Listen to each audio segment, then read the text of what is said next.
नमस्कार, आप देख रहे हैं जनसंवाद न्यूज और मैं हूं आपका दोस्त और होस्ट राजेश। उत्तर प्रदेश में विधानसभा चुनाव की सरगर्मियां तेज हो गई हैं। सीएम योगी आदित्यनाथ लगातार भारतीय जनता पार्टी को जीत दिलाने के लिए जुटे हुए हैं और वहीं पूर्व सीएम अखिलेश यादव समाजवादी पार्टी के मुखिया ने भी अपनी राजनीतिक गोटियों को चलना शुरू कर दिया है। हमारे साथ बात करने के लिए आज भारतीय जनता पार्टी के जिला महामंत्री अजीत सिंह बब्बन जी हैं। चलिए उन्हीं से जानते हैं कि आखिर इस बार भारतीय जनता पार्टी की रणनीति क्या रहेगी। बब्बन जी, आपका बहुत बहुत स्वागत है जनसंवाद न्यूज़ में। धन्यवाद राजेश जी।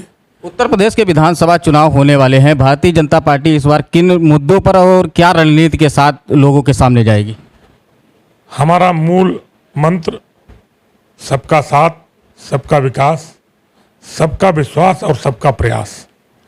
इसी के आधार पर हमने जो काम किया है, माननीय योगी जी के नेतृत्व में 5 साल में हमारी उत्तर प्रदेश सरकार ने जो विकास के कार्य किए हैं, जो प्रदेश के गौरव बढ़ाने वाले कार्य किए हैं और देश में के प्रधानमंत्री माननीय मोदी जी के नेतृत्व में पूरे देश में जो कार्य हुए हैं, उत्तर प्रदेश में जो कार्य हुए हैं, वो सब हम जनता के बीच लेकर जाएंगे और निश्चित ही जनता ने उन कामों को सराहा है और पुनः उत्तर प्रदेश में भारतीय जनता पार्टी की स्पष्ट बहुमत की सरकार बनेगी और पुनः 300 पार भारतीय जनता पार्टी की सीटें होंगी। सबका साथ सबका विकास की बात कर रहे हैं। मुसलमान वोट बैंक भारतीय राजनीति को काफ़ी प्रभावित करता है। इस बार मुसलमान वोटों को लुभाने के लिए, उन्हें अपनी ओर आकर्षित करने के लिए क्या विशेष प्लान रहेगा भारतीय जनता पार्टी का? हम किसी को लुभाने के लिए कोई प्लान नहीं देते हैं।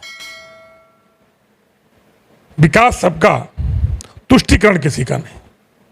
हम किसी एक जाति को लेकर, एक मजहब को लेकर न कभी हमने बात की है, न करते आए हैं और न आगे करेंगे।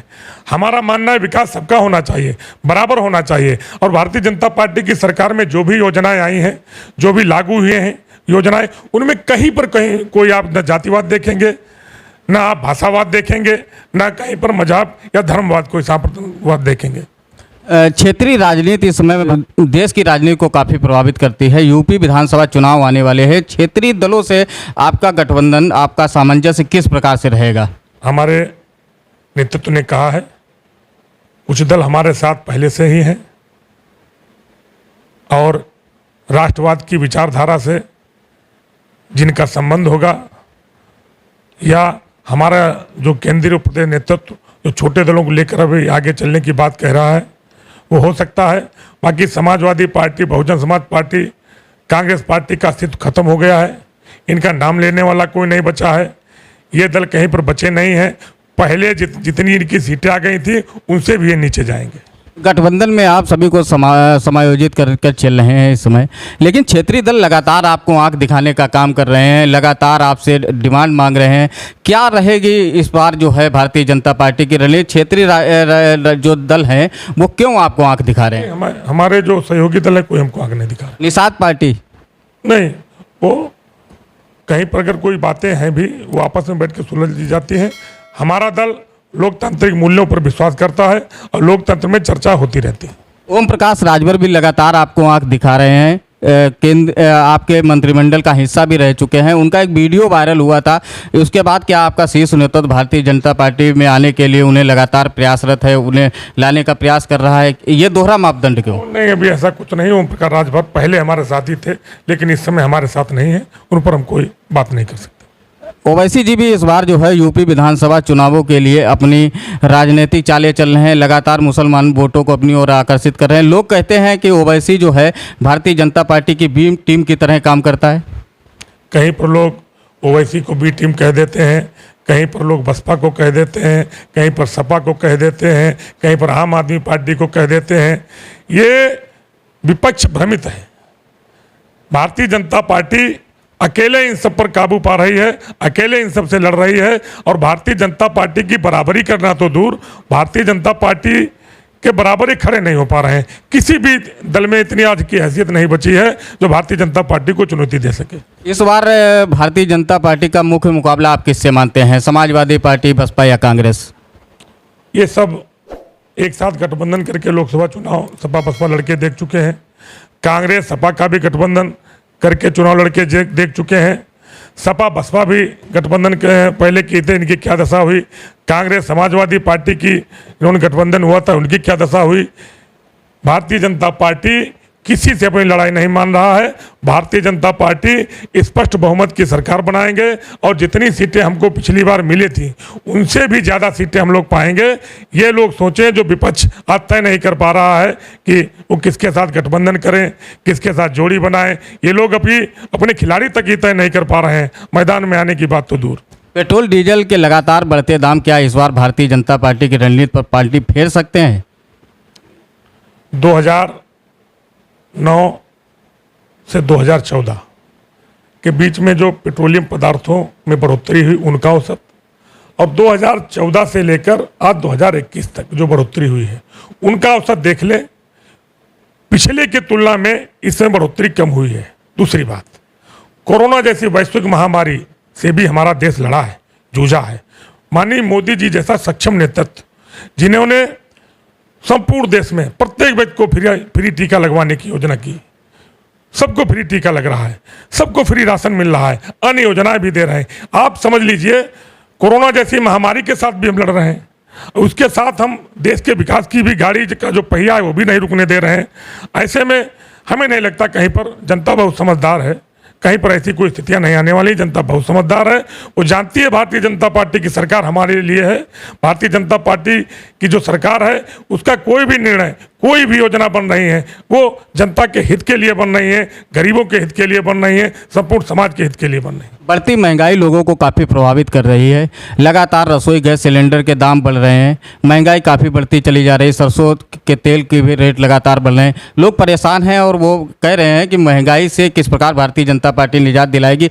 आप लोगों को क्या संदेश देंगे कि किस प्रकार से महंगाई से आप उन्हें राहत देंगे? राजेश जी, महंगाई पर धीरे धीरे अब काबू पाया जा रहा है, स्थितियां कंट्रोल में हो रही। हमने एक चीज़ आपको पहले ही बताई कि कोरोना जैसी महामारी संपूर्ण विश्व आज महंगाई की मार झेल रहा है।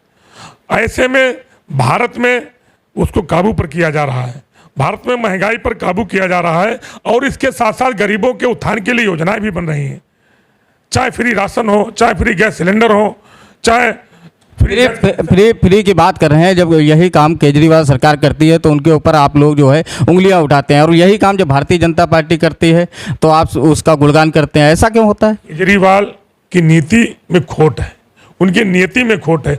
भारतीय जनता पार्टी किसी एक मजहब, किसी एक जात के लिए योजना नहीं बना रही है।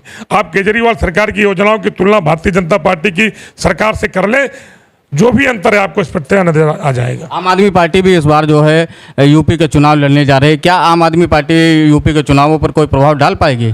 कहीं कोई प्रभाव नहीं डाल पाएगी। दिल्ली से भी वो बहुत जल्दी विदा होने वाले हैं। दिल्ली से भी केजरीवाल जी विदा होने वाले हैं, लेकिन दिल्ली में लगातार किसान आंदोलन कर रहे किसान नेता राकेश टिकैत अभी भी जमे हुए हैं। लगातार उनका आंदोलन जारी है, लेकिन अभी तक भारतीय जनता पार्टी की सरकार ने उस आंदोलन को सीरियस नहीं लिया है। क्या मानना है आपका कि ये किसान आंदोलन किस प्रकार? अच्छी बात आपने की।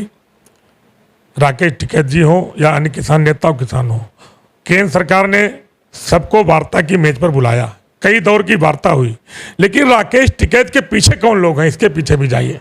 राकेश टिकैत का कोई निर्णय उनका निर्णय नहीं है। राकेश टिकैत के पीछे कांग्रेस के लोग लगे हैं, राकेश टिकैत के पीछे समाजवादी पार्टी के लोग लगे हैं, राकेश टिकैत के पीछे आम आदमी पार्टी के लोग लगे हैं। राकेश टिकैत एक मोहरा बन के रह गए हैं, कई उनके विवादित वीडियो भी आ चुके हैं। ऐसे में स्पष्ट हो गया ये किसानों के हित की लड़ाई नहीं लड़ रहे हैं, ये अपने हितों की लड़ाई लड़ रहे हैं। किसान नेता राकेश टिकैत को आप किसान नेता मानते हैं क्या? राकेश टिकैत जी अगर किसान होते तो खेतों में जो काम कर रहे किसान हैं कभी उनकी तरफ भी निगाह डाले होते। राकेश टिकैत जी किसान नहीं है। राकेश टिकैत की स्थिति क्या है, इनकी हैसियत क्या है, आप सब देख चुके हैं, पता करिए। ये क्या एक किसान की हैसियत हो सकती है? राकेश टिकैत के पीछे जो लोग लगे हैं, जो लोग फंडिंग कर रहे हैं, कहाँ कहाँ से फंड आ रहा है, ये सब धीरे धीरे जांच में बहुत कुछ सामने आने वाला है। राकेश टिकैत किसानों को जो मोहरा बनाने का काम कर रहे हैं वो कभी सफल नहीं हो पाएंगे।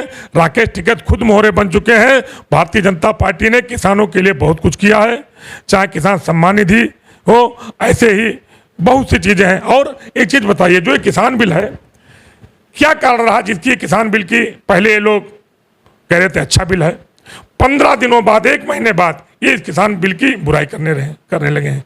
इनसे जब पत्रकार लोग पूछते हैं कि किसान बिल में काला क्या है, आप बताइए, ये बता ही नहीं पाते हैं। राहुल जी से जब पूछा गया किसान बिल में काला क्या, एक पत्रकार महोदय ने पूछा तो राहुल जी ने पीछे सुरजेवाला की तरफ इशारा कर दिया कि सुरजेवाला बताएंगे। अरे जो तुमको खुद मालूम नहीं किसान बिल में क्या है, जब तुमको मालूम नहीं है तब वो किसान बिल पर कैसे बात कर सकते हैं। किसान बिल जो है वो पूर्णतः किसानों को समृद्धशाली बनाने के लिए लाया गया है और भारतीय किसान उसका पूर्णतः समर्थन कर रहे हैं। यूपी विधानसभा चुनाव से पहले योगी मंत्रिमंडल के विस्तार की भी अटकलें तेज हो गई हैं। क्या इस बार के योगी मंत्रिमंडल के विस्तार में हरदोई को भी मौका मिलेगा? ये हमारे प्रदेश नेतृत्व और पार्लियामेंट्री बोर्ड जो है वो तय करेगा, इस पर हम कुछ नहीं कह सकते। चलिए, जनसंवाद न्यूज़ से बात करने के लिए अजय सिंह बब्बन जी आपका बहुत बहुत धन्यवाद। धन्यवाद राजेश जी, बहुत बहुत आभार।